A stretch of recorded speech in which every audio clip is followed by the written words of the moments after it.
withdrew her previous entered plea of not guilty and entered a plea of guilty to count 1, amended count 2, amended count 5, amended count 7, amended count 16, count 25, count 27, count 28, and amended count 30. This court ordered a pre-sentence report, psychological evaluation, and victim impact statements, and set sentencing for today. The state has had an opportunity to review the probation reports and is prepared to proceed with sentencing. Mr. Matthews. Thank you, Your Honor. I don't think I have ever seen a pre-sentence report as, say, awful as the one that I read about Miss Cochran. Never really thought that I'd read the words that at the age of 1, a client of mine was dunked in a pot of boiling water by her mother. The abuse continued throughout her entire childhood between foster homes. She was adopted by another couple. There was abuse in that relationship. Obviously, this upbringing led to major mental health issues for Miss Cochran.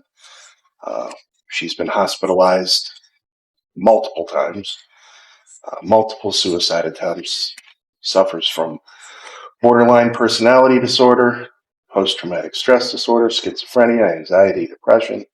Yet somehow, we're now here with her at age 32, this being the first time she's ever been involved in the felony system.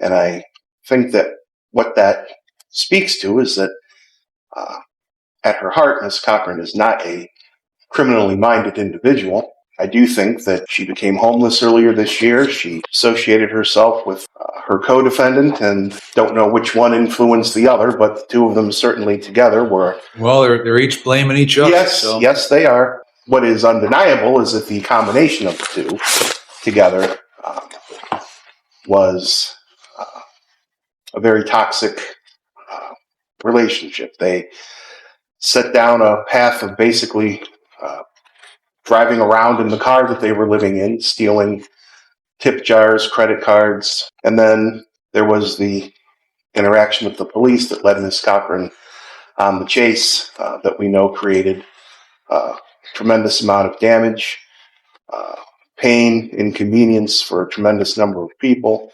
That has to be addressed, Your Honor. We do, though, feel that the root cause of Miss Cochran's behavior in this incident is her, well, I should say, is the state of her mental health. The abuse of drugs, she claims, we don't know one way or the other, that it began earlier this year. We know that it ended on her arrest. I do feel that some kind of treatment, rehabilitation in relation to her use of drugs is certainly appropriate. But we do feel that the most important underlying issue to be resolved with Miss Cochran is her mental health. Prosecution and I are entering into a joint recommendation for community control. It is the defense's recommendation that Miss Cochran be ordered to enter and complete the 30 to 90 day on average program at Everett Clinic, where we have had her assessed. She has been accepted. We have an email that was sent to us last night from the Everett Clinic saying she's able to be admitted. That could be as early as next week if the court would permit. We do feel that given her lack of criminal history and the obvious issues and challenges that she has faced over the course of her life, that getting this opportunity to address what we feel is the most serious issue that she has to deal with, her mental health, is the best chance that we have at Miss Cochran not returning to this court in the future, Your Honor. Thank you. Doesn't it make sense that the fact that she's 32 doesn't have a record with her horrible upbringing? Doesn't it make sense that her engagement in treatment throughout the years staved that off? Treatment for her Mental mental health issues. Sure. That the fact that she received mental health treatment is why? Engaged in mental health treatment. Yes. Got her to a stable point where she wasn't committing crimes. Isn't that safe to presume since she's 32 with no record? I would say it's one of the factors. It's unlikely that she was running around committing crimes, not getting caught, right? I mean, that I think is unlikely, yeah. Okay. I do think that what she indicated in her pre-sentence report was that at the time that these offenses were committed, she was homeless. She was not taking her mental health medications, very likely self-medicating with the methamphetamine and cocaine. Right. And we are looking to get her back to the state. Hopefully that, as Court indicated, is probably what kept her out of trouble all those years. Okay. Miss Cochran, what do you want to tell me? I just want to thank you for your time, and I want to apologize for all the people that I hurt. I really truly did not mean to do that. I honestly have been through a lot, and I just need help. And I'm sorry. And one of the people I've hurt the most, I've known for quite a few years. And I stole from her. And I'm sorry. And I'm sorry for the person that I hurt at that house. And I'm sorry for the damage that I did. And I'm truly sorry to everybody. I'm sorry. That's all I have to say. And thank you. Where were you coming from when you drove down East 305th? I was coming from Mr. Heroes. The person that I was dating robbed Mr. Heroes in a Starbucks, and the police were behind us. And I'm taking some at fault of what happened. My boyfriend told me to just outchase him, and that's what I did. And I don't know why, it just blanked out and couldn't make the turn, and I hit the house. How fast were you going? It was 65, probably, maybe 65. Any other cars on the street? It came to a red light, and I still kept going. I think it went to like a yellow light, and then I still kept going, and I tried to make the turn, and I didn't, and I hit the house. Mr. Hero on Vine Street? Yes. So when was the plan hatched to rob Mr. Hero? Honestly, I didn't know he was going to rob the Mr. Heroes. What did you think he was doing? He told me he had an interview at Mr. Heroes. So I took him to Mr. Heroes, and I waited for him, and he told me just go, and I pulled out, and the cop was behind us. Okay, and what did he tell you when the cop got behind you? He said, just keep going. And so I did. Did you say why? You just... No, okay, but I knew I'm going to be honest, I knew Starbucks. I knew he robbed Starbucks. When did he rob Starbucks in relation to when you were at Mr. Hero? He robbed Starbucks before Mr. Heroes. So you went from Starbucks on Lakeshore to Mr. Hero on Vine Street? Yes. And so you had a really good idea when you got in the car at Mr. Hero that he had done the same thing at Mr. Hero, right? No, I didn't know. He said he did. He did say he had an interview, though. Okay, well, he's a thief, right? So why would you trust that he's stealing from Starbucks and then going for an interview with Mr. Hero? I get what you're saying. Honestly. So why didn't you stop when you saw the police with their lights and their siren? I don't know. I just kept Well, going. you wanted to get away, right? Yeah, I've never been in trouble, and I got scared. Okay. So I don't know. Now, how long have you been engaging in mental health treatment? Ever since I was about 9. Okay. And you did that consistently into your 30s? Yes. And I was being mentally abused and physically abused when I was adopted and raped for 8 years. And I couldn't take it anymore. And just things went bad, downhill. I've just been through a lot. When did things go downhill? Ever since I was burned as a child. It started there, and then it ended when it started when I was 9 again, after in and out of foster homes. I was adopted 9/11, and then re-entered into abuse again, and it's just been ongoing since. So every day for 32 years I've been abused, but I also got help. I didn't want to live that way, so I got help. When did you get help? 9. Okay. And you continued, your last treatment was with Crossroads? Yes, I started at Crossroads in Menor with Margie Barbera, and then I continued Crossroads all the way to Signature Health, to Crossroads again. And your last treatment with Crossroads, were you on medication? Yes, it was in March. What medication? I was on Prazosin, Depakote, and there's 3 other ones. I can't remember the name of them because the way they're spelled, it's hard to pronounce them. Okay. Were you taking it as you were supposed to take it? Every day, yes. Were you able to stabilize yourself for a period of time? Yes. So what happened with this character that you were with? Where'd you meet him? I met him on Facebook. What do you mean you met him on Facebook? We were talking on Facebook for a year, and then we started dating, and then I moved in with him, and he was getting evicted, so we ended up moving into a car. Where were you living before that? My mom. But I also had an apartment for a while, so I was living on my own. I guess that was kind of my question to Mr. Matthews before, is with the terrible upbringing and the abuse, you were able to stabilize yourself to the point where you could do those things, right? Yes. So what's with the drugs? I hated my life. Because everything I've been through, and I just couldn't take it anymore. And so I just wish every hit that I did, or every hope that I did, that maybe it would just end. I couldn't do it anymore. All right, well. And it brought me into bad upbringing with a boyfriend who didn't care anything about me. So you didn't start using drugs until you met him? Yes. What kind of drugs? Meth and crack. Where were you getting it? In Cleveland. Where at? Cleveland Heights, South Euclid. So what do you remember about this accident?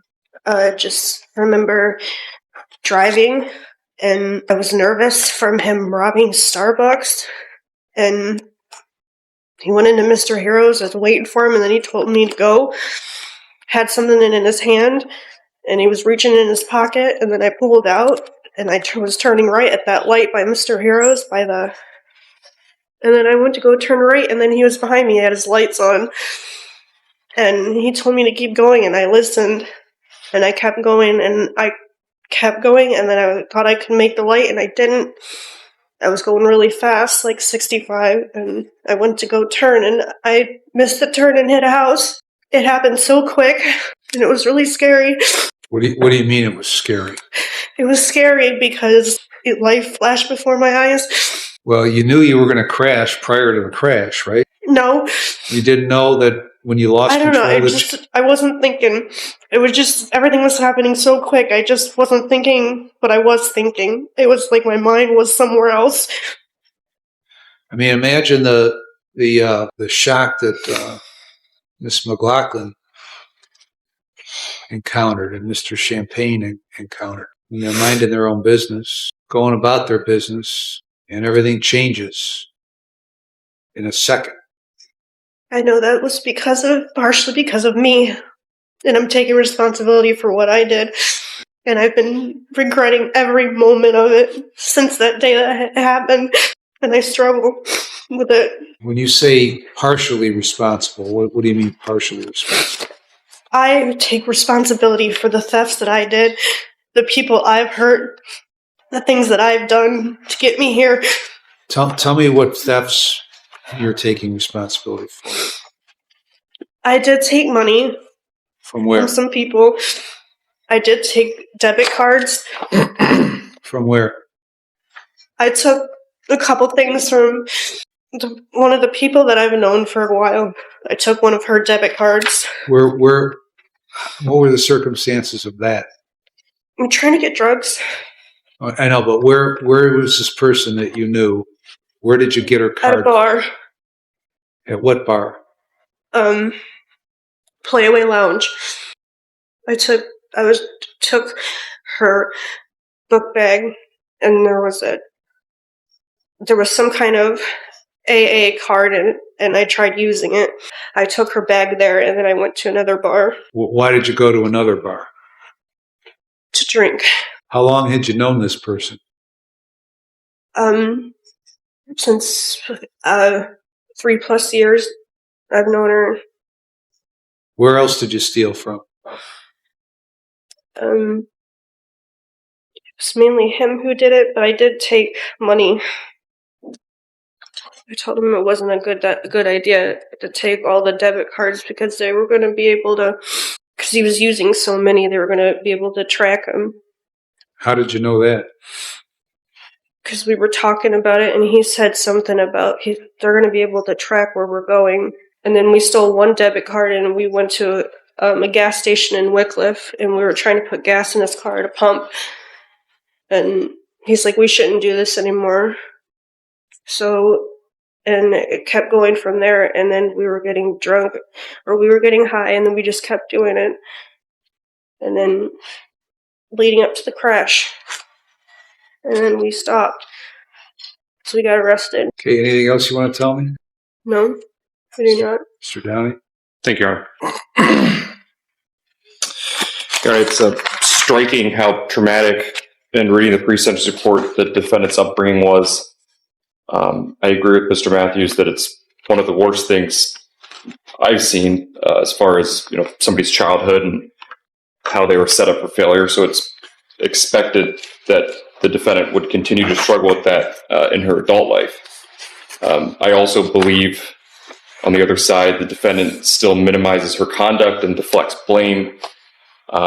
She doesn't see the need for drug and alcohol treatment, despite her use of drugs leading to this.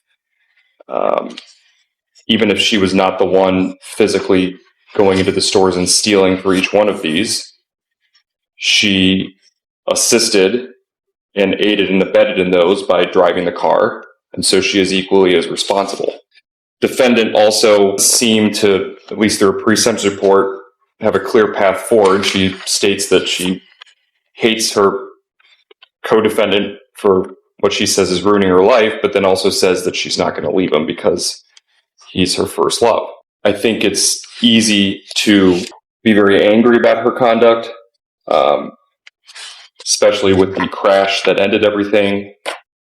She caused leading up to that, she caused widespread harm to many people and businesses throughout the county during a crime spree, but then this culminated in this significant harm that was solely her doing. And those actions alone, I believe, justify prison. The harm that she caused justifies prison. The pain and the anger she causes justifies prison, and she should face consequences for her actions. On the other side of things, she is young, and if the goal is to prevent this conduct from happening in the long-term future, then I think what makes sense is intensive inpatient residential dual diagnosis treatment that encompasses whatever she was doing before, plus some, because it appears that over time things have gotten worse. So the state is in agreement with the community control sanctions to the extent that it's not prison. But I believe that what is appropriate in this case from the state's perspective and our recommendation is that this is a lengthy and intensive period of community control with everything that is required to prevent this from happening again. And if she does not comply with this, then it's the state's intention to request that her community control be terminated and that she be sent to prison for a lengthy period of time. Because at that point, if she is not willing to comply with what is necessary to conform her conduct so she's not a danger to society, then she just has to be separated from society. The state, as far as restitution goes in this case, there were some documents submitted. The state's going to ask for full restitution in this case. And I want to put this on the record based upon what is in the police reports and based upon what is submitted. For Dollar General, $134. For mugshots, they requested $30. Soundstage, $20. Giovanni's, $42. Giuseppe's, Giuseppe's, $35. Emily Nielsen, $768. That is the individual from the Playaway Lounge who had her bag stolen, which included her phone, her digital camera, credit cards, driver's license, gift cards, and other items that she had in there. Westall's Bar, $36.85. John Morelli, $100 in cash that was taken. Lino's, $12.25. Pulp, $15. Mr. Hero, $25. Big Cheese, $10. William Clements, $12 in cash. Starbucks, $15. All of those being the same that I'll request for the co-defendant's sentencing. Hold on. You lost me after Mr. Hero, $25. Who is next? Big Cheese, $10. Okay. William Clements, $12. And Starbucks, $15. The total amount there is $1,255.10. And then there is the additional restitution for the crash that happened in this case. And the crash happened in such a way that when the defendant was driving her car, she actually struck the stone staircase of 512 East 305th Street, completely took it out, but it caused the car to spin around and come to rest after hitting the side of 518 East 305th Street. Right on the other side of the wall is where Heather McLaughlin was sitting. Thank God she hit that staircase, because had she not hit that staircase and moved the car, it's very likely that she would have just plowed into the house and potentially killed Miss McLaughlin. The damage to 512 East 305th Street, the only thing we received was from the tenant of that house who was renting, Ryan Collins, requested $400. That's mainly for the landscaping that was destroyed. For the house that the defendant came at arrest at, which is 518 East 305th Street, there's a $700 insurance deductible to be paid to Douglas Champagne, $1,358.22 to be paid to Heather McLaughlin, and that represents the amount of medical bills that Ms. McLaughlin has paid so far and still has outstanding. Just to put on the record, and so it's clear, the restitution in this case is going to continue to go up. In speaking with Mr. Champagne, the foundation of his residence was cracked. It's currently being held up by some supporting boards, and they've been advised it's not safe to live in the house, but they have nowhere else to go because it's their home. And currently the insurance company is in a fight with contractors, which has resulted in them having to get lawyers involved, which I know is the civil side of things, but current estimates are somewhere between $70,000 and $90,000 of damage. And the house is going to have to basically be deconstructed on that side down to the stone and be excavated, which is going to take between 6 months to a year, and will require them to actually move out of their house for that period. And they're going to be renting or living in a different place for a year with the two of them and their 4-year-old child. Because of the delay with the insurance company, that has not happened yet, and now it's getting to the point where it likely will not happen till the spring, and so they will live in their unsafe residence now for the winter. Additionally, Ms. McLaughlin indicated that she has been unable to do normal tasks that she was used to, whether it be caring for a child or working out, which was a passion of hers because of these injuries. She's gone to physical therapy multiple times. She's received injections, and now it's to the point where the pain that she experiences has not gone away. So she's looking to go see a surgeon, and she could have bone damage and have to require surgery in the future. So this is not something that is resolved today. And so the pain that was caused in this case is ongoing. I think that's significant to note for the record. Asking for forfeiture of the items as listed in the specifications, and there's also some mandatory license suspensions as well. I don't believe there's any other conditions at this time. One suspension, right? Yes, the suspension on the failure to comply is a mandatory 3 years. 3 to life. Yes. What was mugshots? How much? $30. And Miss McLaughlin was $1,358.22. Yes. All right. I have reviewed the pre-sentence report, the psychological evaluation, the victim impact statements, listened to Miss Cochran, Mr. Matthews, Mr. Downing, and I've considered all the provisions of 29-29-11, 29-29-12, and 29-29-13.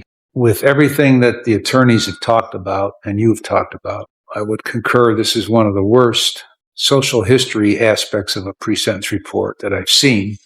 Despite that, to a certain degree, you managed to overcome that and function as an adult who was able to carry on a job, have a residence. So to a certain degree, to a great degree, you knew what to do in order to try to function. And you did it. Proof that you knew how to do it is that you did it. And then if you are to be believed in this case, you hadn't used drugs. And then you start with the meth, with this Saluski or whatever his name is. So that threw everything out of kilter. Threw your mental health condition out of kilter, certainly. Because I've yet to see a case where mixing illicit drugs with prescription drugs actually does any good, does immense harm. So, it's bad enough in and of itself that you're thieving from your friend and you're running in and taking tip jars and all that nonsense. It's like it's kind of a less severe version of Bonnie and Clyde, you two running around stealing stuff out of stores until you decide you're going to run from the cops. And that's where this thing takes a horrific turn. It's bad enough when people run from the cops, when the attempt is made to stop them. Because they're not, because the person who's driving the car, in this case you, knew that you had to stop and refused to stop. And by virtue of the fact that you're going 65 miles an hour down that street, if that's all you were going, is inherently dangerous. And Saluski, I'm sure, like many other people in this situation, figured if you would run fast enough that they would stop chasing you, which is what they do because of the danger of everybody else on the road. So they stop and they try to clean it up another day. But you didn't stop. That danger presented itself almost immediately, because you rammed right into Mr. Champagne and Miss McLaughlin's house. And I think Mr. Downing is spot on in saying that had you not hit 512, you'd have gone right through the side of that house and probably killed everybody inside of it. And so that does two things at that point. One is she's got serious injuries that this is June 19th, right? So 4 months ago, that haven't gone away, despite treatment. Second thing is that's the physical side of it. The mental side of it is that she replays that in her mind. Mr. Champagne, because of various complicating factors that already existed, replays that in his mind. And his son replays that in his mind and talks about that frequently. So that's what you did. It doesn't matter that Saluski told you to drive away. You drove away. You didn't have to listen to him. You knew he was, you're kind of minimizing things from the standpoint that you didn't know everything he was doing. You know what he was doing. You knew what he was doing. You knew that since he just stole from Starbucks 5 minutes before, you knew he was going in to steal from Mr. Hero. And so you were a part of those steps, a full part of those steps. But you made the decision that you were going to drive away for whatever reason, most notably that you wanted to get away, and you caused that damage, which those folks are living with today, Mr. Champagne and Miss McLaughlin, and they're not going to have the physical property part of this solved anytime soon. Best case scenario, they'll have a stable structural house maybe next summer, best case scenario. And they're having to fight with an insurance company in order to do so. All because you decided you didn't want to stop because you'd never been in trouble before. So you've got to live with the consequences of your action. There's restitution that, and Mr. Downing, make sure I get everything here, that I'm going to order. Giovanni's $42, Giuseppe's $30, Soundstage $20, Dollar General $134, Westel's $36.85, Morelli $100, Lino's $12.25, Pulp $15. What's cheese? What was it? Cheese what? Big cheese, $10. Big cheese $10. Clemensic $12. Mr. Hero $25. Soundstage $20. Mugshots $30. Mr. Collins $400. Miss Nielsen $768. Mr. Champagne $700. Miss McLaughlin $1,358.22. Is that everybody? Starbucks $15. And Starbucks $15. and for Giuseppe's, you said 30. It's $35. Giuseppe's $35. So there's restitution that you owe for those folks. And as Mr. Downing said, there's likely to be more, but that may be the insurance company chasing you at some point in the future. I'm sorry, I missed one. Marco's $10. Marco's $10. Okay. So with regard to the sentence in this case, after consideration of everything, I'm going to find that at this point, you're not amenable to community control. And count 1, 180 days in jail. Count 2, 180 days in jail. Count 5, 180 days in jail. Count 7, 12 months in prison. Count 16, 12 months in prison. Count 25, 12 months in prison. Count 27, 12 months in prison. Count 28, 36 months in prison. Count 29, 18 months in prison. Count 28 and 29 will be consecutive to one another because those sentences are necessary to protect the public from future crime and for appropriate punishment, and they are not disproportionate to the seriousness of your conduct and the danger that you pose to the public. And at least 2 of these offenses were committed as a part of one or more courses of conduct, and the harm was so great or unusual that no single prison term adequately reflects the seriousness of the conduct. All the remaining counts will be concurrent to 28 and 29. When you get out, you might be on post-release control for up to 2 years under the parole authority. Is that a 1 to 3, Mr. Downey? It's 1 to 3, Your Honor. 1 year, at least 1 year, up to 3 years with conditions. If you violate the conditions, the parole authority could return you to prison for up to 9 months for each violation, up to 1/2 of my sentence. If that violation is a new felony, you could get an additional consecutive prison sentence for the violation, the maximum of which would be the greater of 12 months of the time left under post-release control. The items subject to forfeiture are forfeited. The remaining counts are dismissed. On count 28, 5-year driver's license suspension. The costs are assessed. Anything else, Mr. Downey? Credit. Credit for how many days? 108 days, Your Honor. 108 days.